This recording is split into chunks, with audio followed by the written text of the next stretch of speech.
Well, with me in the studio this hour, our Middle East correspondent Ariel Osseran and Eric Mandel, the founder and director of the Middle East Political Information Network and a senior editor for security at the Jerusalem Report. Welcome to you both. Thanks for being with us. Eric, I'll start with you.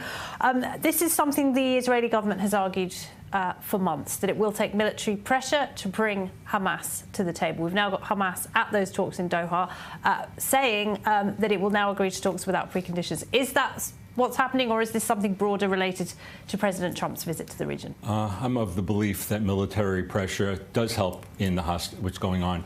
But I think when you talk about military pressure, I was just down in Southern Command. There are plenty of targets that are different than they were before.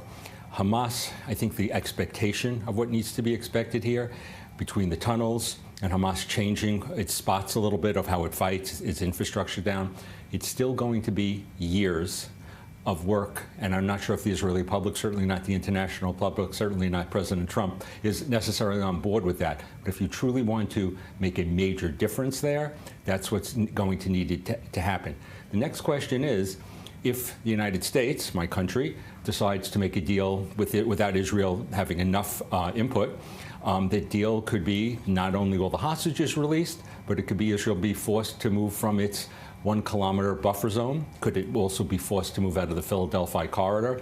Those are things, I mean, how can Prime Minister Netanyahu say no to President Trump if the Iran issue is still out there? Because each one of these things plays off one another.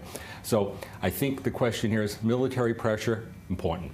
Hostages, incredibly important. But it should not be a choice, a binary choice. It's got to be both.